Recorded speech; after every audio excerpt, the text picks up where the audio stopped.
അതുകൊണ്ട് വലാ തംശി ഫിൽ അർളി മറഹാ,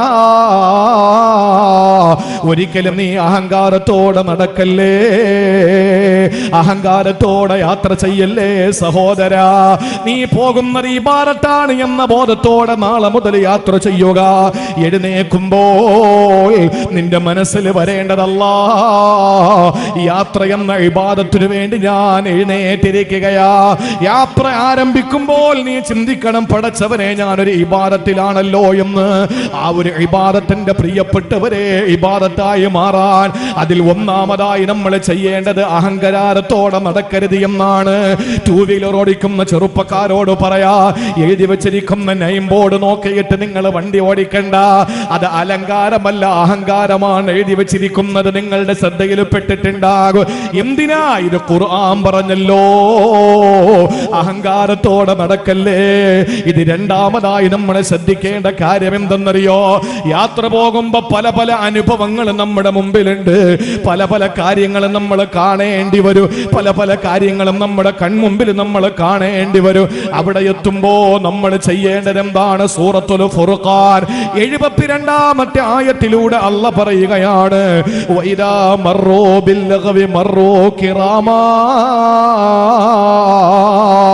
സിനിമയുടെ പോസ്റ്റർ ഒട്ടിച്ചിരിക്കുകയാ, തുണി ഉടുക്കാത്ത പെണ്ണിന്റെ പരസ്യ പലകയിലെ പെണ്ണിന്റെ പളപളുത്ത ശരീരം കാണുകയാ. ഇന്ന് അങ്ങനെയാണല്ലോ, അടിവസ്ത്രപ്പിരി പോലെ പരസ്യമതാ വലിയ ബോർഡിലാ വെച്ചിരിക്കുക. എന്നിട്ട് പറയുന്നു അപകടം പെരുകുന്നു എന്ന്, അപകടം പെരുകുന്നു എന്ന് പറയുന്നു. എങ്ങനെ പെരുകാതിരിക്കും? തുണി ഉടുക്കാത്ത പെണ്ണിന്റെ അടിവസ്ത്രപ്പിന്റെ പരസ്യം വലിയ ബോർഡ് വെച്ചിരിക്കുമ്പോ അതുവഴി വരുന്ന ചെറുപ്പക്കാർ അതിൽ വായും നോക്കി വരുമ്പോഴല്ലേ അപകടം നടക്കുക.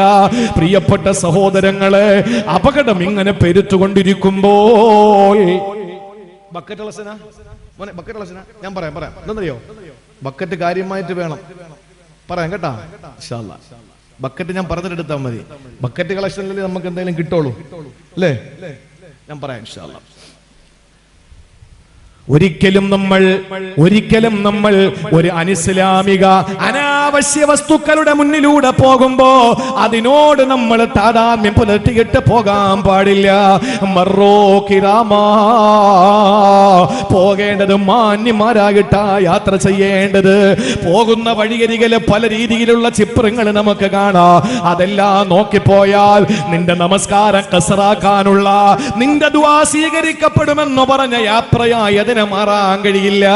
യാത്ര എല്ലാ അർത്ഥത്തിലും ഇബാദത്താകണമെങ്കിൽ, യാത്രക്കാരന്റെ ദുആ സ്വീകരിക്കപ്പെടണമെങ്കിൽ, അതുപോലെ അവന്റെ നമസ്കാരം പോലും കസറാക്കപ്പെടാൻ പറ്റണമെങ്കിൽ, അവൻ അല്ലാഹു വലിയ കൂലി കൊടുക്കുന്ന യാത്രയാകണമെങ്കിൽ അവന് ചെയ്യേണ്ടത് ഇദാ മർറൂ ബിൽ ലഗ്വി മർറൂ കിറാമാ,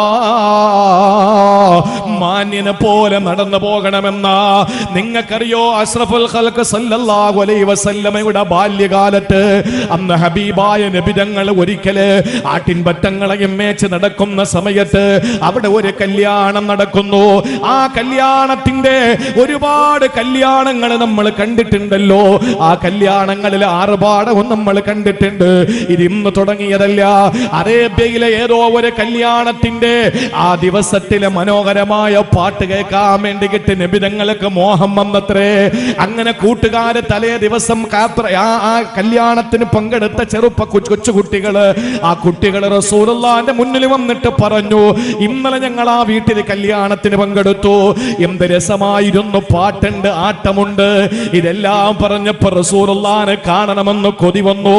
ആ സമയത്തെ ഹബീബായ നബി തങ്ങൾ ആട്ടിൻപറ്റങ്ങളെ മേച്ച് നടക്കുന്ന സമയത്താണ്, ഒരു നേരത്തെ ഭക്ഷണത്തിന് വക കണ്ടെത്തിയിരുന്ന സമയത്താണ്.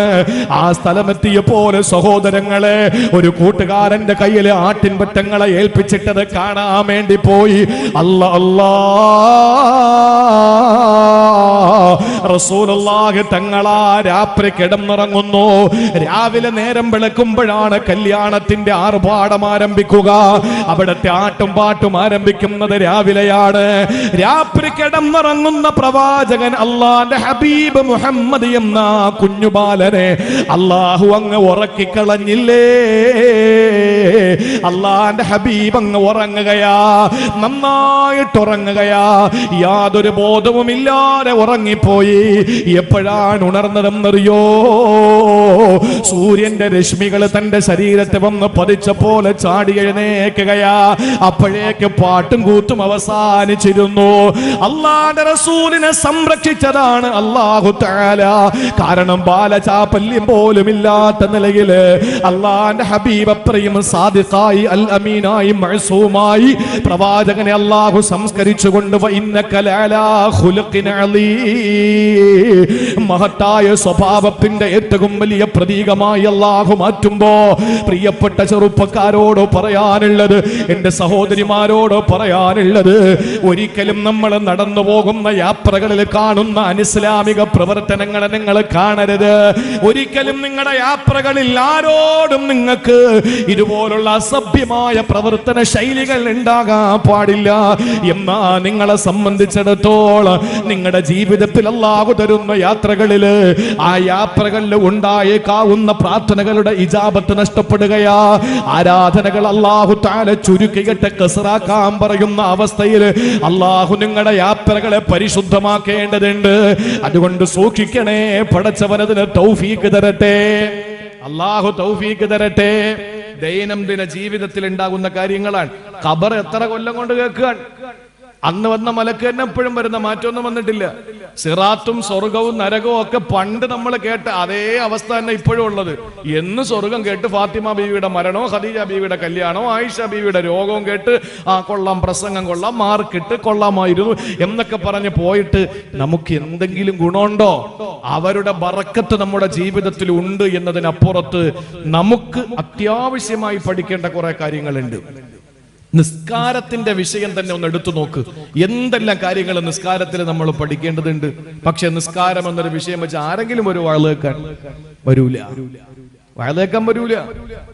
ഖബർ വെച്ചാലോ എല്ലാരും വരും. കാരണം എന്താണ്? പേടിപ്പെടുത്തുന്നതും അതിനകത്ത് അതുണ്ട് ഇതുണ്ടെന്ന് പറയുന്നതൊക്കെ കേൾക്കാൻ നമുക്ക് താല്പര്യമാണ്. നമ്മൾ ജീവിതത്തിൽ എന്തെങ്കിലും ചെയ്യാനുള്ളത് പറയുമ്പോൾ നമുക്ക് വലിയ മടിയാണ്. അതുകൊണ്ട് ജീവിതത്തിൽ നമുക്ക് എന്നും ചെയ്യുന്നൊരു കാര്യമാണ്, എന്ന് നമ്മുടെ ജീവിതത്തിലുള്ളതാണ് യാത്രകൾ. ആ യാത്രകളിൽ ഒന്ന്, അഹങ്കാരമില്ലാതെ നടന്നു പോവുക, എങ്കിലേ നിന്റെ ദുആ അല്ലാഹു സ്വീകരിക്കൂ. രണ്ട്, ആവശ്യമില്ലാത്തതൊന്നിലും നീ തലയിടാൻ പാടില്ല. ഇനി മൂന്നാമത്തത് കേട്ടോ, ശ്രദ്ധിച്ച് കേട്ടോ. മൂന്നാമത്തേത് എന്റെ ചെറുപ്പക്കാരോടുകൂടി ഞാൻ പറയാൻ, സംഘാടകർക്ക് ഇന്ന് വഴല് കേൾക്കാൻ പോലും പറ്റില്ല. കാരണം വന്നവർക്ക് സൗകര്യം ഒരുക്കി കൊടുക്കുമ്പോ എന്താ അവർക്ക് കേൾക്കാൻ പറ്റില്ല. അവർക്ക് പിന്നീട് കേൾക്കാനേ കഴിയുള്ളൂ. ലൈവ് ഉള്ളത് കൊണ്ട് പിന്നീട് കേൾക്കാം. നല്ല ചെറുപ്പക്കാരാ. ഞാന് നമ്മുടെ പറക്കാട് മഹലിനെ ഞാൻ അഭിനന്ദിക്കുകയാണ്. കാരണം ചെറുപ്പക്കാരുടെ ഈ പ്രവർത്തനങ്ങൾക്ക് സപ്പോർട്ട് ചെയ്യുന്ന നിങ്ങളുടെ ഈ ശൈലി അള്ളാഹു സ്വീകരിക്കട്ടെ. അല്ലേ? നല്ല പ്രവൃത്തിയാണ്. ഈ പ്രായമുള്ള ആളുകൾ വേണം. ഞാൻ അവരെ കുറ്റപ്പെടുത്തുന്നതല്ല. നിങ്ങൾ നോക്ക്, പ്രായമുള്ള ഇബ്രാഹിം നബി, പ്രായം കുറഞ്ഞ ചെറുപ്പക്കാരനായ ഇസ്മായിൽ എന്ന നബിയുടെ കൈ പിടിച്ചപ്പോഴാണ് എന്തുണ്ടായത്? കഅബ ശരീഫ് ഉണ്ടായത്. പ്രായമുള്ള ഇബ്രാഹിം നബി ചെറുപ്പക്കാരനായ ഇസ്ഹാഖ് നബിയുടെ കൈ പിടിച്ചപ്പോഴാണ് എന്തുണ്ടായത്? ബൈത്തുൽ മുഖദ്ദസ് ഉണ്ടായത്. വയസ്സായ ആളുകൾ നിർദ്ദേശം കൊടുക്കണം, തലപ്പത്തിരിക്കണം, ചെറുപ്പക്കാരെ കൊണ്ട് പ്രവർത്തിപ്പിക്കണം. അൽഹംദുലില്ലാ, നല്ല ഒരു തലമുറ. 32 വർഷം, എത്രയായി? 33 എന്ന് പറഞ്ഞാൽ ഈ പൂർവ്വ വിദ്യാർത്ഥി സംഘടനയുടെ 33 വർഷം എന്ന് പറഞ്ഞാൽ സ്വർഗത്തിലെ പ്രായം, നല്ല പ്രായം 33. അള്ളാഹു ഇത് നിലനിർത്തി കൊണ്ടുപോകാനുള്ള തൗഫീക്ക് തരട്ടെ. ചേർത്ത് നിർത്തണം. പിതാക്കന്മാര് ചെറുപ്പക്കാരെ, ഇതിന്റെ പ്രവർത്തകരെ ചേർത്ത് നിർത്തണം. ചെറുപ്പക്കാരോട് പറയാനുള്ളത്, നമ്മുടെ ഏറ്റവും മാതൃസ്ഥാപനം എന്ന് പറയുന്നത് മഹല്ലാണ്. ആ മഹലിനോട് ചേർന്ന് നിൽക്കണം. നമ്മൾ മരിച്ചാൽ നമ്മളെ കൊണ്ട് കിടത്താനുള്ളത് പള്ളിയിലാണ്. ആ പള്ളി നമ്മുടെ എല്ലാമാണ്. സെക്രട്ടേറിയറ്റ് മന്ദിരമാണ്. ഈ നാട്ടിലെ സെക്രട്ടേറിയറ്റ് മന്ദിരമാണ് പള്ളികൾ. അതുകൊണ്ട് പള്ളികളോട് നമ്മൾ ചേർന്ന് നിൽക്കണം. ഈ പ്രവർത്തനത്തിനോടൊപ്പം നിസ്കാരം കൃത്യമായി നിർവഹിക്കണം. പള്ളിയുടെ കാര്യങ്ങളിൽ പരിപൂർണമായ പിന്തുണ കൊടുക്കണം. ഒപ്പം ഇതിന്റെ പ്രിയപ്പെട്ട വലിയ ആളുകളോട് പറയാനുള്ളത്, ഈ മക്കളെ ചേർത്ത് നിർത്തണം. കാരണം നാളത്തെ നമ്മളെ നയിക്കേണ്ടത് ഇവരാണ്. ഈ നാടിനെ നയിക്കേണ്ടത് ഇവരാണ്. അള്ളാഹുവിന്റെ റസൂൽ സല്ലല്ലാഹു അലൈഹി വസല്ലം ഒരിക്കലും പറഞ്ഞു, വീട്ടിൽ പെണ്ണുങ്ങളും കുട്ടികളും ഇല്ലായിരുന്നുവെങ്കിൽ, പെണ്ണുങ്ങളും കുട്ടികളും വീട്ടിൽ കിടക്കുന്നില്ലായിരുന്നുവെങ്കിൽ, ഞാൻ ഇഖാമത്ത് കൊടുത്ത് ഇമാമത്ത് നിന്ന് നിസ്കരിക്കാൻ ആരെങ്കിലും ഏൽപ്പിച്ചിട്ട് ചെറുപ്പക്കാരായ എൻ്റെ സഹാബികളോട് പറയുമായിരുന്നു ആ വീടുകൾ ചെന്നിട്ട് തീ വെച്ച് നശിപ്പിക്കാൻ. പക്ഷേ അവിടെ പെണ്ണുങ്ങളും കുഞ്ഞുങ്ങളും ഉള്ളതാണ് അതിന് കാരണം, തടസ്സം എന്ന് പറഞ്ഞു. കാരണം എന്താ? പള്ളിയിൽ വരാതെ കുറെ എണ്ണം വീട്ടിൽ കിടക്കുന്ന കണ്ടപ്പോൾ അള്ളാന്റെ റസൂല് പറഞ്ഞതാ. അപ്പൊ ആരെ വിടുവെന്നാ പറഞ്ഞത്? ആരെ വിടുവെന്ന? എൻ്റെ ചെറുപ്പക്കാരായ സഹാബാക്കളെ. ചെറുപ്പക്കാർ എല്ലാത്തിലും. BJPക്ക് യുവമോർച്ച, കോൺഗ്രസിന് യൂത്ത് കോൺഗ്രസ്, മുസ്ലിം ലീഗിന് യൂത്ത് ലീഗ്, കമ്മ്യൂണിസ്റ്റിന് DYFI, അല്ലെ? എല്ലാത്തിനും എന്തുണ്ട്? യുവാക്കൾക്ക് പ്രത്യേക പ്രാതിനിധ്യം. സമസ്തക്ക് SYS, അല്ലേ? അപ്പൊ ഇത് യുവാക്കൾക്ക് വലിയൊരു സ്ഥാനം ഇസ്ലാം തന്നെ കൊടുത്തിട്ടുണ്ട്. അർശിന്റെ തണല് കിട്ടുന്ന വിഭാഗങ്ങളെ എണ്ണി പറഞ്ഞപ്പോ അതിൽ 5 എടുത്തും പറഞ്ഞത് ഷാബുൻ ഷാബുൻ ഷാബുൻ ഷാബുൻ ഷാബുൻ, യുവത യുവത യുവത യുവത, അതാണ് പറഞ്ഞത്. അപ്പൊ അതുകൊണ്ട് യുവാക്കളെ ചേർത്ത് നിർത്താൻ മുതിർന്നവരും മുതിർന്നവരുടെ നിർദ്ദേശങ്ങൾ മാനിക്കാൻ എന്റെ പ്രിയപ്പെട്ട സംഘാടകരും ശ്രമിക്കണം. അള്ളാഹു ഈ ഒരു സൗഹാർദ്ദവും സഹകരണവും അള്ളാഹു ഖിയാമത്ത് നാൾ വരെ നിലനിർത്തട്ടെ. ഇനി നമ്മൾ പഠിക്കേണ്ട കാര്യം, 1, അഹങ്കാരത്തോടെ യാത്ര ചെയ്യരുത്. 2, ആവശ്യമില്ലാത്തടത്തൊന്നും നോക്കാനോ ഇടപെടാനോ പോകരുത്. ഇനി 3-മതായി നമ്മൾ ചെയ്യേണ്ടത്, മഹാനായ സയ്യിദുനാ അബൂ ഹുറൈറ റളിയല്ലാഹു തആല അൻഹു പറയുകയാ, ഞങ്ങൾ അല്ലാഹുവിന്റെ ഹബീബിനോടൊപ്പം ഒരു യാത്ര പോവുകയാ. ഞാനും പ്രവാചകനും സഹാബത്തും യാത്ര ചെയ്തു പോകുമ്പോൾ മഹാനായ മാഇസ് ബിൻ മാലിക്കുൽ അസ്ലമി റളിയല്ലാഹു അൻഹുവിന്റെ ഖബറിന്റെ അടുത്തെത്തി. ആ സമയത്ത് ഞങ്ങളിൽപ്പെട്ട ഒരാള് വേറെ ഒരാളോട് പറഞ്ഞതെന്തെന്നറിയോ? ഈ കിടക്കുന്നതാരെന്നറിയോ? ഇന്നഹാദാ ലഹായിൻ, ഇതൊരു വിഡ്ഢിയുടെ ഖബറാണ്. അത്തന്നബിയ മിറാറാ, പലവട്ടം റസൂലുള്ളാഹിന്റെ അടുക്കൽ വന്നവനാണ്.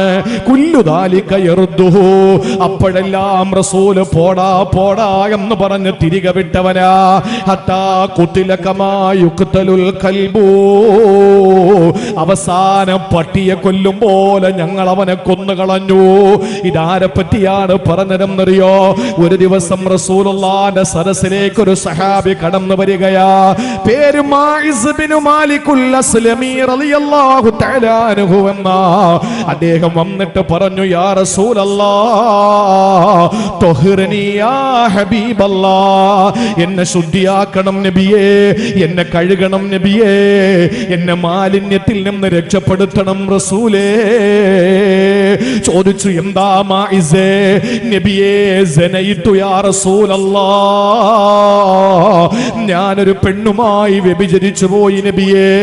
അല്ലാഹുവിന്റെ റസൂൽ പറഞ്ഞു, ഇല്ല മാഇസേ, ഇല്ല, നിനക്ക് തോന്നിയതാണ്, ചിലപ്പോ നീ ഒന്ന് കെട്ടിപ്പിടിച്ചിട്ടുണ്ടാകും. അല്ല നബിയേ, അല്ല നബിയേ, അല്ല മാഇസേ, ചിലപ്പോ നീ ഒരു ചുംബനം കൊടുത്തിട്ടുണ്ടാകും. അല്ല റസൂലേ, ഞാൻ വ്യഭിചരിച്ചു നബിയേ. അല്ലാഹുവിന്റെ റസൂൽ പറഞ്ഞു വിട്ടു, പോയിട്ട് വാ. പിറ്റേ ദിവസം വീണ്ടും വന്നിട്ട് പറഞ്ഞു, യാ ഹബീബേ, എന്നെ ശുദ്ധിയാക്കണം, എന്നെ രക്ഷപ്പെടുത്തണം നബിയേ. അപ്പോഴും അല്ലാഹുവിന്റെ റസൂൽ പറഞ്ഞു, പൊക്കോ മാഇസേ, പൊക്കോ. ഇല്ല നബിയേ, 3-ാം ദിവസവും വന്നു. എന്നിട്ട് പറഞ്ഞു, എന്നെ രക്ഷപ്പെടുത്തണം, ആഖിറത്തിൽ പോകാൻ എനിക്ക് പേടിയാ, അല്ലാഹുവിന്റെ മുന്നിൽ നിൽക്കാൻ എനിക്ക് പേടിയാ, അതുകൊണ്ട് ഇവിടെ വെച്ച് എനിക്ക് ശിക്ഷ തരണേ റസൂലേ, ഹബ്ബടിക്കണേ നബിയേ, എനിക്കെന്താണോ ശിക്ഷ അത് എനിക്ക് തരണം റസൂലേ എന്ന് പറഞ്ഞിട്ട് മാഇസ് വന്നതാ. ആ സമയത്ത് നബി സല്ലല്ലാഹു അലൈഹി വസല്ലമ തങ്ങൾ പറഞ്ഞു, എന്നാൽ ഇവനെ ശിക്ഷ വിധിക്കുക തന്നെ. അങ്ങനെ സഹോദരങ്ങളെ, അദ്ദേഹത്തിനെ കൊന്നുകളയുകയാ. അന്നത്തെ ഒരു ശിക്ഷാവിധിയാണ്, ഇസ്ലാമിന്റെ നിയമം അതാണ്. അങ്ങനെ കൊല്ലപ്പെട്ട മനുഷ്യന്റെ ഖബറിന്റെ അടുത്തെത്തി. ആ ഖബറിന്റെ അടുത്തെത്തിയപ്പോൾ പിൽക്കാലത്ത് ആ മനുഷ്യനെ ശിക്ഷിക്കുന്നതിന് കൂടെ നിന്ന ഒരാള്, അന്നില്ലാതിരുന്ന ഒരാളോട് പറയുകയാണ്, ഇന്നഹാദാ, ഈ ഖബർ ആരുടെ ഖബറാണെന്നറിയോ? ലഹായിൻ, ഒരു വിഡ്ഢിയായ മനുഷ്യന്റെ ഖബറാ. അത്തന്നബിയ മിറാറാ, പലവട്ടം റസൂലുള്ളാഹിന്റെ മുന്നിൽ അവന് വന്നതാ. കുല്ലു ദാലിക യർദു, അപ്പോഴൊക്കെ റസൂലുള്ളാഹി അവനെ പറഞ്ഞു വിട്ടു. വീണ്ടും വീണ്ടും വന്നു ഹത്താ ഖുതില കമാ യുഖ്തലുൽ കൽബു. പിന്നീട് നായ കൊല്ലപ്പെടും പോലെ ഈ മനുഷ്യനെ കൊല്ലപ്പെടേണ്ടി വന്നു. ഇത് അല്ലാഹുവിന്റെ ഹബീബ് കേൾക്കുകയാ. അറിയണേ പ്രിയപ്പെട്ടവരെ, ഒരു തെറ്റ് ചെയ്തു പോയി എന്നതിന്റെ പേരിൽ ആരെയും ക്രൂശിക്കാൻ നിൽക്കരുത്. ഒരു തെറ്റ് ചെയ്തു എന്നതിന്റെ പേരിൽ ആരെയും ക്രൂശിക്കാൻ നിൽക്കരുത്. തെറ്റ് ചെയ്യുന്നവന് തെറ്റ് ചെയ്യുമ്പോൾ അല്ലാഹു റബ്ബുൽ ഇസ്സത്തിന്റെ നേരെ കരങ്ങൾ ഉയർത്തിയിട്ട് പശ്ചാത്തപിച്ചു ദുആ ചെയ്ത് ഇസ്തിഗ്ഫാർ ചൊല്ലിയാൽ അത്തായിബു മിനദ്ദംബി കമല്ലാ ദംബ ലഹു. പാപം ചെയ്തിട്ട് പശ്ചാത്തപിച്ചവന് പാപം ചെയ്യാത്തവനെ പോലെയാണെന്നല്ലോ. എന്നാൽ പാപം ചെയ്തിട്ട് പശ്ചാത്തപിച്ച് തൗബ ചെയ്ത് മടങ്ങിയവന്റെ പാപത്തിന്റെ പേരിൽ പിന്നെ ആരയാളെ ആക്ഷേപിക്കുന്നുവോ റസൂലുള്ള പറഞ്ഞു, ആ തെറ്റിയവൻ ചെയ്യാതെ മരിക്കുകയില്ലത്രേ. നഊദു ബില്ലാഹ്. അല്ലാഹ് നമ്മളെ കാക്കട്ടെ, പടച്ചവൻ നമ്മളെ കാക്കട്ടെ. അതുകൊണ്ടൊരു തെറ്റ് ചെയ്ത ഒരാളെ നമ്മൾ കുറ്റപ്പെടുത്താൻ പാടില്ല. യാത്രയിൽ ശ്രദ്ധിക്കേണ്ട മൂന്നാമത്തെ കാര്യം അതാണ്. യാത്ര പോകുമ്പോൾ 100,000 ആളുകളെ നമ്മൾ കാണും, പല അനുഭവങ്ങളുള്ള ആളുകളെ കാണും. ആ സമയത്തൊന്നും നമ്മൾ അവരെ ആക്ഷേപത്തിന്റെ വാക്കുകൾ പറയാൻ പാടില്ല. മാഇസ് ഇബ്നു മാലിക്കുൽ അസ്ലമി എന്ന് പറയുന്ന മനുഷ്യന്റെ ഖബർ ചൂണ്ടിയിട്ട് ഇവന് പമ്പര വിഡ്ഢിയാണ്, ഇവന് റസൂലുള്ളാഹിന്റെ മുന്നിൽ വന്ന് ഞങ്ങൾ അവനെ മാറ്റിയിട്ടും വീണ്ടും വന്ന് അവസാനം കൊല്ലപ്പെട്ടവനാണ് എന്ന് പറഞ്ഞപ്പോ റസൂലുള്ളാഹി ആ സഹാബിയോട് പറഞ്ഞതെന്തെന്നറിയോ? അല്ലാഹുവിന്റെ റസൂൽ പറയുകയാണ്, സഹോദരങ്ങളെ ചിന്തിച്ചു നോക്ക്, ചിന്തിച്ചു നോക്ക്. ആ മനുഷ്യൻ അല്ലാഹുവിന്റെ റസൂലിന്റെ മുന്നിൽ നിന്നുകൊണ്ട് വല്ലാതെ വിയർത്തു പോകുന്നൊരു രംഗമുണ്ടായി. യാത്രയുടെ സമയത്ത് ഈ അനുഭവമുണ്ടായ റസൂലുള്ള ഒന്നും മിണ്ടിയില്ല. കുറെ നേരം യാത്ര ചെയ്തു പോകുമ്പോൾ ചത്ത ഒരു കഴുതയെ കാണുകയാ. ഒരു കഴുത ചത്ത് കിടക്കുകയാണ്. ദിവസങ്ങൾ കഴിഞ്ഞു. അതിലിങ്ങനെ പുഴുക്കൾ ഓടിക്കൊണ്ടിരിക്കുകയാ. അതിൽ നിന്ന് ദുർഗന്ധം ഇങ്ങനെ പൊങ്ങിക്കൊണ്ടിരിക്കുകയാ. അതിൽ നിന്ന് ദുർഗന്ധം ഇങ്ങനെ വന്നുകൊണ്ടിരിക്കുകയാ. ആ സമയത്ത് ആ മനുഷ്യനോട്, ഇത് പറഞ്ഞവനോട് റസൂലുള്ള പറഞ്ഞതെന്തെന്നറിയോ? കുൽ മിൻ ഹാദാ, ഇരുന്ന് തിന്നടാ ചത്ത കഴുതയെ, ചത്ത കഴുതയെ നീ തിന്നടാ എന്ന് റസൂലുള്ള പറയുകയാണ്. ആലോചിക്കണം, ഒരു സഹാബിയോടാണ് പറഞ്ഞത്. ആ സഹാബി ചോദിച്ചു, മിൻ ജീഫത്തി ഹിമാരിൻ യാ റസൂലല്ലാഹ്, നബിയേ ഞാൻ തിന്നേണ്ടത് ചത്ത കഴുതയാണോ, ഈ ശവമാണോ ഞാൻ തിന്നേണ്ടത്? അല്ലാഹുവിന്റെ റസൂൽ പറഞ്ഞു, പൊന്നുമോനെ, ഇതിനു മുമ്പ് നീ ഖബറിന്റെ അടുത്ത് വെച്ച് തിന്നത് ഇതിനേക്കാ ദുർഗന്ധമുള്ളതാ, ഇതിനേക്കാ നാറുന്നതാണ്, ചീഞ്ഞ നാറുന്നതാ. എന്നിട്ട് റസൂല് പറഞ്ഞു, നിനക്കറിയോടാ മാഇസ് ഇപ്പ എവിടെയാണെന്ന്? ഇന്നഹു ഫീ നഹരിൻ മിൻ അൻഹാരിൽ ജന്നതി യതഗമ്മസ്. ഈ മാഇസ് ഇബ്നു മാലിക് ചെയ്ത തെറ്റ് റബ്ബിന്റെ മുന്നിൽ ഏറ്റുപറയുകയും ഇവിടുന്ന് ശിക്ഷ ഏറ്റുവാങ്ങുകയും ചെയ്തപ്പോ മാഇസ് ഇപ്പ എവിടെയാണെന്നറിയോ?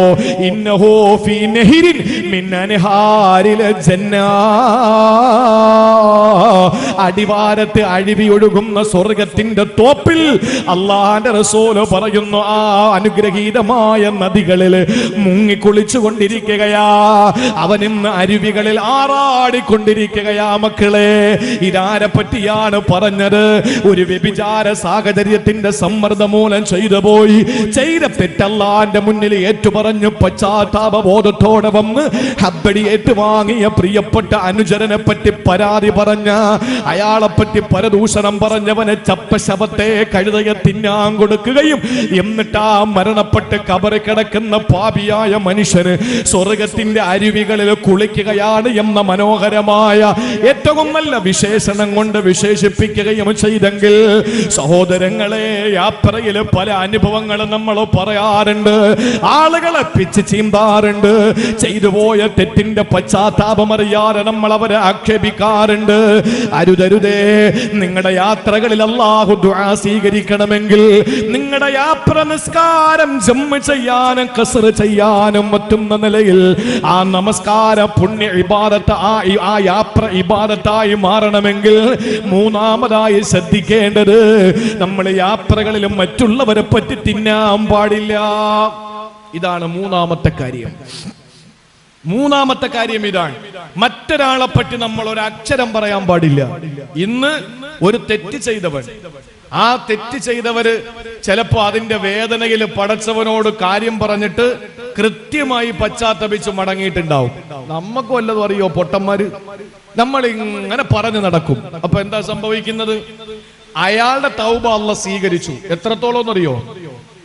ഒരു തെറ്റ് ചെയ്താൽ പശ്ചാത്തപിക്കുന്ന മനുഷ്യൻ അള്ളാഹു കൊടുക്കുന്ന എന്താണെന്നറിയോ? ഒരു കാഫിറായ മനുഷ്യൻ മുസ്ലിമായാൽ സമൂഹത്തിൽ എന്ത് വിലയാവുള്ളത് നിങ്ങളൊന്ന് ആലോചിച്ച് നോക്കിയേ. സമൂഹത്തിൽ എന്ത് വിലയാവും അയാൾക്കുള്ളത്? എല്ലാരും പറയും, ഉസ്താദേ അയാൾ ഇസ്ലാമിലേക്ക് കടന്നു വന്നയാളാ. ഭയങ്കര ബഹുമാനമാണ് അവരോട്, നമുക്ക് വലിയ ആദരവാണ് നമുക്കുള്ളത്. എന്നാൽ അള്ളാഹുവിന് ഇഷ്ടം ഒരു കാഫിർ മുസ്ലിമാകുന്നതിനേക്കാൾ അള്ളാഹ്ക്ക് ഇഷ്ടം മുസ്ലിമായ ഒരു മനുഷ്യൻ പാപം ചെയ്തിട്ട് പശ്ചാത്തപിക്കുമ്പോഴാണ്. എന്ന് വെച്ചിട്ട് നാളെ കള്ളുടിക്കാൻ വേണ്ടിയുള്ള പ്രേരണയല്ല ഇത്. സാന്ദർഭികമായി സാഹചര്യത്തിന്റെ സമ്മർദ്ദത്തില് എന്തെങ്കിലും ഒരു തെറ്റ് പറ്റിപ്പോയാൽ അള്ളാഹുവിനോട് റബ്ബേ എനിക്ക് നീ മാത്രമേ ഉള്ളൂ, ചോദിക്കാൻ എനിക്ക് നീ മാത്രമേ ഉള്ളൂ, തെറ്റ് പറ്റിപ്പോയി, ഇനി ഞാൻ ചെയ്യില്ല റബ്ബേ, എനിക്ക് വിഷമമുണ്ട് അക്കാര്യത്തിൽ എന്ന് പറഞ്ഞ് ഉള്ളുരുകി ഒരു മനുഷ്യൻ അള്ളാഹുവിലേക്ക് പശ്ചാത്തപിച്ച് മടങ്ങിയാൽ അവന് അള്ളാഹു കൊടുക്കുന്ന അവന്റെ താല്പര്യം ഒരു കാഫിർ മുസ്ലിമാകുന്നതിനേക്കാളാണ്. എന്തുകൊണ്ടെന്നറിയോ? കാഫിർ മുസ്ലിമാകുന്നത് എങ്ങനെയാണ്? കാഫിർ അജാനിബാണ്, അന്യനാണ്. നമ്മൾ പറയില്ലേ അന്യ സമുദായക്കാർ. ആ അന്യനാകുന്ന അവസ്ഥയിൽ നിന്ന് അക്കാരിബിലേക്ക് അവൻ വരുന്നു, അന്യനല്ലാത്ത അവസ്ഥയിലേക്ക് വരുന്നു. അന്യ സമുദായം ഒന്നും പിന്നെ പറയില്ല. നമ്മൾ ആരും അങ്ങനെ പറയരുത്. പുതുവിശ്വാസി അത് പറയരുത്. മുസ്ലിമായി കഴിഞ്ഞാൽ പിന്നെ നമ്മൾ ഓരോക്കെ ഒരുപോലെ തന്നെ, നമ്മളെക്കാളും മഹത്വമാണ് അവർക്കുള്ളത്. കാരണം നമ്മള് മുസ്ലിം ബാപ്പാടെ കുടുംബത്തിൽ മുസ്ലിം ഉമ്മാക്ക് പറഞ്ഞത് കൊണ്ട് മുസ്ലിമായി. അവരങ്ങനല്ല. ഇസ്ലാമിനെ പറ്റി പഠിച്ച് മനസ്സിലാക്കി വിലയിരുത്തി ചിന്തിച്ച് ആലോചിച്ച് അവർ ഇസ്ലാമിലേക്ക് വന്നു. അപ്പൊ ഈ മനുഷ്യൻ അജാനിബ്, അന്യൻ എന്ന അവസ്ഥയിൽ നിന്ന് അന്യനല്ലാത്ത അവസ്ഥയിലേക്ക് അയാൾ എത്തിച്ചേർന്നു. പക്ഷേ ഖുർആനിൽ കാണാം, തൗബ ചെയ്യുന്ന ഒരു മനുഷ്യൻ അന്യനല്ലാത്ത അവസ്ഥയിൽ നിന്ന് അള്ളാഹുവിന്റെ പ്രേമഭാജനത്തിലേക്കാണ് എത്തിച്ചേരുക. യുഹിബ്ബു തവ്വാബീന വ യുഹിബ്ബുൽ മുത്തഖീരീൻ. അള്ളാഹുവിന്റെ മെഹബൂബാവുകയാണ്. പശ്ചാത്തപിക്കുന്നവൻ അള്ളാഹുവിന്റെ മെഹബൂബാവുകയാണ്. അതുകൊണ്ട് ഒരാൾ ഒരു തെറ്റ് ചെയ്താൽ ആ തെറ്റ് ചെയ്തിട്ട് മനസ്സിലാക്കിയിട്ട് കരളുരുകി ദുആ ചെയ്ത് പശ്ചാത്തപിച്ചു മടങ്ങിയാൽ നമ്മൾ ആ തെറ്റിന്റെ പേരിൽ പിന്നെ അയാളെ ഒന്നും പറയരുത്. പറഞ്ഞാൽ അള്ളാഹു ഈ തെറ്റ് നമ്മൾ ചെയ്യാതെ നമ്മൾ മരിക്കുകയില്ല എന്ന് ആദരവായ പ്രവാചകൻ നബി മുഹമ്മദ് മുസ്തഫ. അതുകൊണ്ട് ഒരാളൊരു തെറ്റ് ചെയ്യുമ്പോൾ നമ്മൾ അവരെ ആക്ഷേപിക്കാൻ നിൽക്കണ്ട. അവരും റബ്ബുമായിട്ടായിക്കോട്ടെ. ഇത് നമ്മളെ യാത്രയിൽ സൂക്ഷിക്കേണ്ട കാര്യമാണ്. ഇനി പ്രധാനമായി നമ്മൾ സൂക്ഷിക്കേണ്ട ഒരു കാര്യമുണ്ട്. എന്താണെന്നറിയോ? നമ്മൾ കൂട്ടുകാരത്തൊക്കെ പോകുമ്പോ, പ്രത്യേകിച്ച് ഇപ്പോ വെക്കേഷനൊക്കെ ആകുമ്പോ ധാരാളം യാത്രകൾ നടക്കും. ഇനി അരമണിക്കൂറേ ഉള്ളൂ, ശ്രദ്ധിച്ചിരുന്നോളൂ. ഒരുപാട് യാത്രകളൊക്കെ നടക്കും. ഇപ്പോ വെക്കേഷനാണ്. ചില ബസ്സുകളിൽ നിങ്ങൾ കണ്ടിട്ടുണ്ടോ? ഞാനിത് എല്ലാ സ്ഥലത്തും ഇങ്ങനെ വെറുതെ പറഞ്ഞ് സമയം കളയണ്ട മാത്രമല്ല, എന്തിനാണ് അതിന്റെ കാര്യമില്ല. അതുകൊണ്ട് ഞാൻ പറയാണ്, എൻ്റെ പ്രിയപ്പെട്ടവരെ, നമ്മുടെ സഹോദരിമാര്, നമ്മുടെ കോളേജിൽ പഠിക്കുന്ന കുട്ടികളൊക്കെ യാത്ര ചെയ്യുമ്പോൾ ആ ബസ്സൊക്കെ ഒന്ന് നിങ്ങൾ ശ്രദ്ധിക്കണം. ആ ബസ്സിൽ അവർ യാത്ര ചെയ്യുമ്പോ പുറത്തൂടെ നമ്മൾ യാത്ര ചെയ്തു പോകുമ്പോ ആ ബസ് ഇങ്ങനെ കിടന്ന് കുലുങ്ങുന്നുണ്ടാവും. അവർക്ക് കളിയും തമാശയുമാണ്. 4 ടയറിൽ ഓടിക്കൊണ്ടിരിക്കുന്ന വാഹനത്തിന്റെ എയർ നഷ്ടപ്പെട്ട് കഴിഞ്ഞാൽ പിന്നെ നമ്മൾ ഓരോരുത്തരും ചിത്രത്തിലെ, പത്രത്തിന്റെ കോളത്തിലെ ഒരു ഫോട്ടോ ആയി മാറും. അല്ലേ? എത്ര അനുഭവങ്ങളാണ്, എത്ര സംഭവങ്ങളാണ്. അഹങ്കാരം പാടില്ല. 4ാമതായി നമ്മൾ ശ്രദ്ധിക്കേണ്ട ഏറ്റവും പ്രധാനപ്പെട്ട കാര്യം, യാത്രക്കാരെ സംബന്ധിച്ചിടത്തോളം ശ്രദ്ധിക്കേണ്ട കാര്യം ഏതെന്നറിയോ? അബൂ ഹുറൈറ റളിയല്ലാഹു അൻഹു പറയുകയാണ്, മഹാനായ അബൂ ഹുറൈറ റളിയല്ലാഹു തആല അൻഹു പറയുകയാണ്, ഒരിക്കലും ഞങ്ങൾ ഹബീബായ നബി തങ്ങളോടൊപ്പം യാത്ര ചെയ്യുകയാണ്. ആ യാത്ര ചെയ്തുകൊണ്ടിരിക്കുമ്പോൾ ഞങ്ങളിൽ പ്രിയപ്പെട്ട സഹാബാക്കള് പുറകെ തമാശകൾ പറഞ്ഞ് ചിരിച്ചുകൊണ്ടാണ് യാത്ര ചെയ്തത്. ഞങ്ങൾ യാത്ര ചെയ്യുമ്പോൾ തമാശകൾ പറഞ്ഞ് രസങ്ങളുമായിട്ട് ഓരോ കാര്യങ്ങൾ പറഞ്ഞ് തമാശയും കളിയും ചിരിയുമായി ഞങ്ങൾ യാത്ര ചെയ്യുമ്പോ അല്ലാഹുവിന്റെ റസൂൽ പെട്ടെന്ന് ഞങ്ങളെ നേരെ തിരിയുകയാ. എന്നിട്ട് ഞങ്ങളോട് പറഞ്ഞു, വല്ലദീ നഫ്സീ ബിയദിഹി, എന്റെ ആത്മാവ് ഏതൊരു തമ്പുരാനെ തന്നെയാണ് സത്യം. ലൗ തഅലമൂന മാ അഅലമൂ, ഞാൻ അറിഞ്ഞത് നിങ്ങൾ അറിഞ്ഞിരുന്നുവെങ്കിൽ, ഞാൻ കണ്ടത് നിങ്ങൾ കണ്ടിരുന്നുവെങ്കിൽ, മിഅ്റാജിന്റെ യാത്രയിൽ ഞാൻ മനസ്സിലാക്കി നിങ്ങൾ മനസ്സിലാക്കിയിരുന്നെങ്കിൽ, ലളഹിഖ്തും ഖലീലാ വലബകൈതും കസീറാ, നിങ്ങളിൽ കുറച്ച് ചിരിക്കുകയും ധാരാളം കരയുകയും ചെയ്യുമായിരുന്നു. അള്ളാന്റെ തിരുദൂതർ പറയുകയാ, ഞാൻ അറിഞ്ഞത് നിങ്ങൾ അറിഞ്ഞിരുന്നെങ്കിൽ, ഞാൻ മനസ്സിലാക്കി നിങ്ങൾ മനസ്സിലാക്കിയിരുന്നെങ്കിൽ, നിങ്ങൾ വളരെ കുറച്ച് ചിരിക്കുകയും ധാരാളം കരയുകയും ചെയ്യുമായിരുന്നു. ഇത് പറഞ്ഞപ്പോൾ അബൂ ഹുറൈറ റളിയല്ലാഹു അൻഹു പറയുകയാ, പിന്നെ ബേക്കിൽ കൂട്ട കരച്ചിലായി. സഹാബാക്കൾ നബിയുടെ പിന്നാലെ കരച്ചിലായി. വല്ലാത്ത കരച്ചില്, നിർത്താത്ത കരച്ചില്, വല്ലാതെ നിലവിളിക്കുന്ന വേദനയുടെ കരച്ചില്. ആ സമയത്ത് അല്ലാഹുവിന്റെ ഹബീബിന്റെ അടുക്കലേക്ക് ജിബ്രീൽ അലൈഹിസ്സലാം വരികയാ. എന്നിട്ട് മഹാനായ മലക്ക് ജിബ്രീൽ അലൈഹിസ്സലാമിന്റെ നാവിലൂടെ അല്ലാഹ് ചോദിക്കുകയാ, ലിമതഖനതു ഇബാദി, എന്തിനാ നബിയേ എന്റെ ദാസന്മാരെ നിരാശയിലാക്കിയത്? എന്തിനാണ് എന്റെ ദാസന്മാരെ നിരാശപ്പെടുത്തിയത്? അബ്ശിറൂ വസദ്ദിദൂ വഖാരിബൂ, ഇത് ബുഖാരി ശരീഫിലുള്ള ഹദീസാണ്. അല്ലാഹുവിന്റെ റസൂലിനോട് ജിബ്രീൽ പറഞ്ഞു കൊടുക്കൂ നബിയേ, അവരോട് പറയണം, അബ്ശിറൂ, നിങ്ങൾ സന്തോഷിക്കുക, വസദ്ദിദൂ, നിങ്ങൾ നേരെ ചൊവ്വ ജീവിക്കുക. ബഹളങ്ങൾ ഉണ്ടാക്കിയല്ല, കളിതമാശകൾ പറഞ്ഞല്ല, നിങ്ങൾ നേരായ രീതിയിൽ ജീവിക്കുക.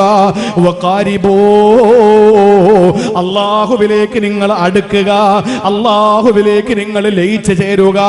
ഇത് എന്തുകൊണ്ട് പറഞ്ഞെന്നറിയോ സഹോദരങ്ങളെ? മുഹദ്ദിസീങ്ങൾ പറയുകയാണ്, ഈ ഒരൊറ്റ കാര്യം റസൂലുള്ളാഹിയോട് അല്ലാഹ് പറഞ്ഞില്ലായിരുന്നെങ്കിൽ പിന്നീട് സഹാബാക്കൾ ചിരിക്കൂല, അവർ കരയുക തന്നെ, ജീവിതത്തിൽ എപ്പോഴും കരച്ചിലായേനെ. അതുകൊണ്ട് റസൂലുള്ളാഹിയോട് അല്ലാഹ് പറഞ്ഞു, അവരെ നിരാശപ്പെടുത്തരുത്, അവർ എപ്പോഴും കരയേണ്ടവരല്ല, അബ്ശിറൂ, അവര് സന്തോഷിക്കട്ടെ. അതുകൊണ്ട് സുവിശേഷം അറിയിക്കുക, വസദ്ദിദൂ, നേരായ രീതിയിൽ ജീവിക്കുക, വഖാരിബൂ, അല്ലാഹുവിലേക്ക് നിങ്ങൾ അടുക്കുക. ഇത് ആദരവായ പ്രവാചകൻ സല്ലല്ലാഹു അലൈഹി വസല്ലമ തങ്ങളോട് അല്ലാഹ് പറഞ്ഞു കൊടുത്തതാണ്. അള്ളാഹുവിന്റെ ഹബീബിനോട് അല്ലാഹ് പറഞ്ഞു കൊടുത്തതാ. ഇല്ലെങ്കിൽ സഹാബാക്കള് പിന്നെ ജീവിതത്തിൽ ചിരിക്കില്ല. അവര് ജീവിതത്തിൽ പിന്നെ കരച്ചില്, നിരാശപ്പെട്ട ജീവിതമായി പോകും. അതുകൊണ്ട് നബിയെ പറഞ്ഞു കൊടുക്ക്, നിങ്ങൾ നേരായ രീതിയിൽ ജീവിച്ചാൽ മതി. അതുകൊണ്ടാണ് സഹാബാക്കള് പിൽക്കാലത്ത് കരച്ചില് അവര് നിർത്തി. പിന്നീട് എത്ര സഹാബാക്കള് പുഞ്ചിരിച്ചിട്ടുണ്ട്, എത്ര സഹാബാക്കള് ചിരിച്ചിട്ടുണ്ട്. ഇല്ലെങ്കിൽ അതോടുകൂടി അവരുടെ ചിരി എന്ന അധ്യായം അവസാനിക്കുമായിരുന്നു. അള്ളാഹുവിന്റെ വിശേഷണം അല്ലദീ അൽഹ വ അബ്ക, അല്ലദീ അൽഹ വ അബ്ക, അള്ളാഹുവിന്റെ വിശേഷണം അതാണ്. ചിരിപ്പിക്കുന്നവനും അവനാണ്, കരയിപ്പിക്കുന്നവനും അവനാണ്. ചിരി സദഖയാക്കി മാറ്റി, പുഞ്ചിരി സദഖയാക്കി അള്ളാഹുവിന്റെ ഹബീബ് മാറ്റി. പക്ഷെ സഹാബാക്കൾക്ക് ആ ഒരു പുണ്യം കിട്ടാതെ പോയേനെ, അവരെപ്പോഴും കരഞ്ഞേനെ. അതുകൊണ്ട് ജീവിതത്തിൽ ശ്രദ്ധിക്കേണ്ട നാലാമത്തെ കാര്യം അതാണ്. ഇനി നമ്മൾ വാഹനത്തിൽ കയറി ദിക്ർ ചൊല്ലും, അറിയാമല്ലോ, അതൊക്കെ അതിന്റെ കൂട്ടത്തിൽ മനസ്സിലാക്കിക്കോളി. അതൊന്ന് എടുത്തു പറഞ്ഞ് സമയം കളയാൻ നമുക്ക് സമയം കുറവാണ്. സുബ്ഹാനല്ലദീ സഖറ ലനാ എന്ന് പറയുന്ന ആ ദിക്ർ എത്ര പേർക്കറിയാം? നമ്മുടെ ഉമ്മത്തിന്റെ ഇന്നത്തെ ഏറ്റവും വലിയ ദുരവസ്ഥ എന്തെന്നറിയോ? വാപ്പ മരിക്കുമ്പോ മകനും ബന്ധുക്കളെല്ലാം മയ്യത്ത് കൊണ്ടുവന്ന് പള്ളിയിൽ വെക്കും. പള്ളിയിലെ ഇമാമ് പ്രസംഗിക്കും. ഈ മയ്യത്തിന് നിസ്കാരത്തിന്റെ ആദാബുകൾ: ഒന്നാമത്തെ തക്ബീറിന് ശേഷം ഫാത്തിഹ, രണ്ടാമത്തെ തക്ബീറിന് ശേഷം സ്വലാത്ത്, മൂന്നാമത്തെ തക്ബീറിന് ശേഷം മയ്യത്തിന് വേണ്ടിയിട്ടുള്ള ദുആ. അറിയുന്നവരൊക്കെ ഓതി, അല്ലാത്തവർ അല്ലാഹു മഗ്ഫിർ ലഹു എന്ന് പറഞ്ഞുകൊണ്ടിരിക്കും. എത്ര നാളുകൊണ്ട് നമ്മൾ പറയുന്നു, ആവർത്തിക്കുന്നു, എത്ര നാളുകൊണ്ട് ഇങ്ങനെ ആവർത്തിച്ചു കൊണ്ടിരിക്കുന്നു. വാപ്പാന്റെ മയ്യത്ത് കൊണ്ട് വെച്ചിട്ട് ആ മയ്യത്ത് നിസ്കാരത്തിന് ഇമാമത്ത് നിൽക്കുന്ന മോന് അത് തീർത്തോതാൻ കഴിയാത്ത ഒരവസ്ഥയുണ്ട് എന്ന് പറഞ്ഞാൽ നമ്മുടെ മക്കളുടെ അവസ്ഥ എന്താ? സമസ്തയുടെ മദ്രസകൾ തുറന്ന് പ്രവർത്തനം ആരംഭിച്ചു. മിനിങ്ങാന്ന് അഡ്മിഷൻ വളരെ കുറവാണ് നമ്മുടെ മദ്രസകളിൽ. പണ്ടത്തെ മദ്രസകളിലുള്ള ആളുകൾ ഇന്നില്ല. നിങ്ങൾ കരുതും പ്രസവം നിർത്തിയത് കൊണ്ടാണെന്ന്. പെണ്ണുങ്ങളല്ല, പ്രസവം നിർത്തിയത് കൊണ്ടല്ല. അവർക്ക് താല്പര്യമില്ല മദ്രസ പഠിപ്പിക്കാൻ. മക്കൾ അമാനത്താണ്, മക്കൾ അമാനത്താണ്.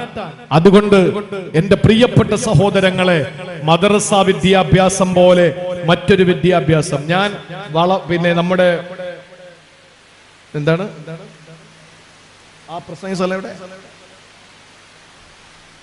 വളപുരം അല്ലെ? വളപുരം. അവിടെ ഞാൻ പറഞ്ഞിരുന്നു, കേരളത്തിലുള്ള ഈ സിലബസ് അള്ളാന്റെ ആകാശത്തിന്റെ ചുവട്ടിൽ വേറെ ഒരു സ്ഥലത്തുമില്ല. ഈ മദ്രസ സിസ്റ്റം, നമ്മുടെ കേരളത്തിലുള്ള മദ്രസ സിസ്റ്റം തമിഴ്നാട്ടിലില്ല, കർണാടകയിലില്ല. അവിടെയൊക്കെ ഉണ്ട്. അതെല്ലാം ഈ സമസ്തയുടെ കീഴിലുള്ള മദ്രസകളാണ്. വിദേശത്ത് ഞാൻ ഖത്തറില്, അതുപോലെ ബഹ്റൈനില്, ദുബായില്, അതുപോലെ സൗദിയുടെ ചില ഇവിടെയൊക്കെയും സമസ്തയുടെ സിലബസ് ഉണ്ട്. അവിടെ ഞാൻ പറഞ്ഞത്, ഇത്രയും നല്ല സിസ്റ്റമാറ്റിക്കായി നടക്കുന്ന മദ്രസ സംവിധാനം ലോകത്ത് കേരളത്തിൽ മാത്രമാണ്. നമുക്ക് അല്ലാഹു തന്ന ഏറ്റവും വലിയ ഭാഗ്യം അതാണ്. അതുകൊണ്ട് നല്ല ചിട്ടയോടെ നമ്മുടെ പ്രിയപ്പെട്ട മക്കളെ വളർത്താൻ മദ്രസയിൽ ചേർക്കണം. 5 വയസ്സ് കഴിഞ്ഞ ഒരു കുട്ടിയെയും വീട്ടിലിട്ട് മദ്രസയിൽ പഠിപ്പിക്കാതെ വളർത്തരുത്. ആ സമയത്ത് നല്ലതുപോലെ മക്കളുടെ ഹൃദയത്തിൽ അല്ലാഹു എന്ന പരിശുദ്ധമായ തൗഹീദ് കടന്നുവരും. റസൂലുള്ളാഹിയെ പറ്റി മനസ്സിലാക്കാൻ പറ്റും. അഖ്ലാഖ് സ്വഭാവം പഠിക്കും. മക്കള് ദീനിയാത്ത് അഖീദ പഠിക്കും. ഫിഖ് എന്ന കർമ്മങ്ങൾ പഠിക്കും. സീറ, ലോകത്തിന്റെയും ഇന്ത്യയുടെയും ഇസ്ലാമിന്റെയും ചരിത്രങ്ങൾ പഠിക്കും. ഈ മക്കള് നാളെ നമുക്ക് ഉപകരിക്കും. അതുകൊണ്ട് മക്കളൊക്കെ പഠിപ്പിക്കണം. അല്ലാഹു അതിന് തൗഫീക്ക് നൽകി അനുഗ്രഹിക്കുമാറാവട്ടെ. എത്ര പേര് വാഹനത്തിൽ കയറിയിട്ട് സുബ്ഹാനല്ലദീ സഖറ ലനാ ഹാദാ വമാ കുന്നാ ലഹു മുഖ്രിനീൻ വഇന്നാ ഇലാ റബ്ബിനാ ലമുൻഖലിബൂൻ. ഇത് വിശുദ്ധ ഖുർആനിന്റെ ഒരു ആയത്താണ്, സുഖ്റുഫിലെ ആയത്താണ്. ഇത് എത്ര പേര് ഓതുന്നുണ്ട്? കയറ്റം കയറുമ്പോ അല്ലാഹു അക്ബർ എന്നാ പറയേണ്ടത്. ഇറങ്ങുമ്പോ വണ്ടി ഓടിച്ചു പോവുക, കയറ്റം കയറുകയാണ്, എന്താ പറയേണ്ടത്? അല്ലാഹു അക്ബർ, അല്ലാഹു അക്ബർ, അല്ലാഹു അക്ബർ. ഇറങ്ങി പറയണം സുബ്ഹാനല്ലാഹ്, സുബ്ഹാനല്ലാഹ്, സുബ്ഹാനല്ലാഹ്. ഇങ്ങനെ യാത്ര പോയാൽ മാത്രമേ നമ്മുടെ ദുആ സ്വീകരിക്കപ്പെടുന്ന നിലയിൽ നമ്മുടെ യാത്ര ഇബാദത്താവൂ. ഇങ്ങനെ യാത്ര ചെയ്യുന്നവൻ മാത്രം ഖസറാക്കിയാൽ മതി. അല്ലാതെ ഏതോ ഒരുത്തിയെ കാണാൻ വേണ്ടി ഇവിടെ നിന്ന് കാസർഗോഡ് പോകുന്നു, അവിടെ നിന്ന് ഒരുത്തിയെ കാണാൻ വേണ്ടിയിട്ട് തിരുവനന്തപുരത്ത് പോകുന്നു. അവൻ എന്ത് ഖസർ, അവൻ എന്ത് ജമ്മ്, അവൻ എന്ത് ദുആ സ്വീകരിക്കും? യാത്ര ഇബാദത്താവുന്നത് ഈ കാര്യങ്ങളൊക്കെ സമ്പൂർണ്ണമാകുമ്പോഴാണ്. അതുകൊണ്ട് ഓരോരുത്തരും മനസ്സിലാക്കുക. അല്ലാഹു തൗഫീക്ക് നൽകി അനുഗ്രഹിക്കുമാറാവട്ടെ. ഇനി ഞാൻ വളരെ പ്രധാനപ്പെട്ട 2-3 കാര്യങ്ങൾ എന്റെ പ്രിയപ്പെട്ട സഹോദരങ്ങളോടും പറയാൻ. നമുക്ക് നമ്മൾ അറിയാതെ വലിയ കൂലി കിട്ടുന്ന ചില യാത്രകളുണ്ട്. കൂലി കിട്ടുന്ന യാത്രകൾ ഞാൻ 1-2 മാത്രം പറഞ്ഞു ഇൻഷാ അല്ലാഹ് നമ്മുടെ ഈ സദസ്സിൽ നമുക്ക് ദുആ ചെയ്ത് പിരിയണം. 1-2 കാര്യങ്ങൾ മാത്രം ഞാൻ ഒന്ന് ഉണർത്തി തരാം. ചില യാത്രകൾ നമുക്ക് വലിയ കൂലി കിട്ടും. ആ കൂലി എന്താണെന്ന് കൂടി നമുക്ക് പറയാം. അതിൽ ഒന്ന്, ആദരവായ പ്രവാചകൻ നബി മുഹമ്മദ് മുസ്തഫ സല്ലല്ലാഹു അലൈഹി വസല്ലം തങ്ങൾ പറയുകയാണ്, ഇദാ ആദർ റജുലു അഖാ, ഒരു സഹോദരൻ രോഗിയാണെന്നറിഞ്ഞു, അത് എവിടെയാകട്ടെ, ഏത് ജില്ലയിലാകട്ടെ, ഏത് ദൂരത്താകട്ടെ, എത്ര അടുത്താകട്ടെ, ഒരാള് രോഗിയാണെന്ന തിരിച്ചറിവുണ്ടായാൽ നിന്റെ സഹോദരനാണ്, സുഹൃത്താണ്, അവന് രോഗിയാണെന്ന വിവരം നിനക്ക് കിട്ടിയാൽ അവനെ സന്ദർശിക്കാൻ വേണ്ടി നീ പോകുമ്പോൾ അവൻ ജീവിച്ചിരിക്കുമ്പോഴോ മരിക്കുമ്പോഴോ നീ അവനെ സിയാറ ചെയ്താൽ, അവനെ സന്ദർശിക്കാൻ നീ ഒന്ന് യാത്ര ചെയ്താൽ, അല്ലാഹുവിന്റെ റസൂൽ പറയുകയാ, ഖാലല്ലാഹു തആല, പടച്ചവൻ പറയുമത്രേ, തിബ്ത വതാബ മംശാ, നിന്റെ യാത്ര സഫലമായി പൊന്നുമോനെ, നിന്റെ യാത്ര ഫലപ്രദമായി പൊന്നുമോനെ, നല്ല യാത്രയാണ് നിന്റെ യാത്ര. വതബവഅത മൻസിലൻ ഫിൽ ജന്ന, അല്ലാഹുവിന്റെ റസൂൽ പറയുകയാണ്, അല്ലാഹു അവനോട് പറയുന്നു, വതബവഅത മൻസിലൻ ഫിൽ ജന്ന, സ്വർഗ്ഗത്തിൽ നീ ഒരു വീട് നിർബന്ധമാക്കിയിരിക്കുകയാണ്. സഹോദരങ്ങളെ, രോഗിയാണ്, അവര് മലപ്പുറത്താണ്, അല്ലെങ്കിൽ പെരിന്തൽമണ്ണയില, അല്ലെങ്കിൽ അങ്ങ് കോഴിക്കോടാ, നിങ്ങളുമായിട്ട് ബന്ധമൊരു സൗഹൃദം മാത്രമാണ്, ഉംറയ്ക്ക് പോയി പരിചയപ്പെട്ടതാ, ഒരു യാത്രയിൽ പരിചയപ്പെട്ടതാ, അല്ലെങ്കിൽ അകന്ന ബന്ധുവാ, അവര് താമസിക്കുന്നതങ്ങ് തിരുവനന്തപുരത്താ, അല്ലെങ്കിൽ അങ്ങ് മംഗലാപുരത്താ, അല്ലെങ്കിൽ ഇവിടെ കണ്ണൂരിലാ, അല്ലെങ്കിൽ അങ്ങ് പാലക്കാടാ. ആ സമയത്ത് നിങ്ങൾ ഇവിടെ നിന്നയാളെ കാണാൻ പോവുകയാ, അവന് രോഗിയായപ്പോൾ നിങ്ങൾ അവനെ കാണാൻ പോയതാ, അല്ലെങ്കിൽ അവന് ജീവിച്ചിരിക്കുന്ന അവനോട് കുറച്ച് സംസാരിക്കണം അതിന് പോയതാ, അല്ലെങ്കിൽ അവന് മരണപ്പെട്ടപ്പോൾ അവന്റെ ഖബർ സിയാറത്തിന് പോയതാ. അങ്ങനെ നിങ്ങൾ പോയാൽ അല്ലാഹുവിന്റെ മലക്ക് നിങ്ങളുടെ ചാരത്ത് വരുമെന്നാ, എന്നിട്ട് പറയുമത്രേ, വതബവഅത മൻസിലൻ ഫിൽ ജന്ന, എടോ സ്വർഗ്ഗത്തിൽ നീ ഒരു വീട് നിർബന്ധമാക്കിയിരിക്കുകയാ.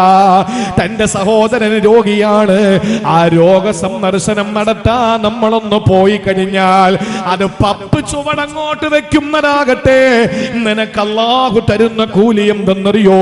കൈകൊണ്ട് തൊട്ടാൽ പൊട്ടിച്ചിരിക്കുന്ന മണിവീണ കമ്പികളുടെ നാദം കൊണ്ട് മുഖരിതമായ സൽസബീലിന്റെ തസ്നീമിന്റെ സ്വർഗമുണ്ടല്ലോ. ഒരു കണ്ണും കണ്ടിട്ടില്ലാത്ത നയനാനന്ദകരോ, ഒരു കാതും കേട്ടിട്ടില്ലാത്ത കരുണാനന്ദകരോ, ഒരു ഹൃദയത്തിൽ ഇന്ന് വരെ ഉദിക്കാത്ത ഹൃദ്യമായ സ്വർഗമുണ്ടല്ലോ. ആ സ്വർഗത്തിൽ ഒറ്റമുറ്റിനാലുള്ള ഒരു വെള്ളക്കൊട്ടാര നിനക്ക് അല്ലാഹു നിർമ്മിക്കുമെന്ന് ഇന്നേ വരെ കളവ് പറയാത്ത, സ്വർഗം പോലും പടയ്ക്കപ്പെടാൻ കാരണഭൂതരായ ത്വാഹ നബി മുഹമ്മദ് മുസ്തഫ. രോഗികളെ സന്ദർശിക്കാൻ എത്ര പേര് പോവും? എത്ര പേര് രോഗിയെ സന്ദർശിക്കാൻ പോവും?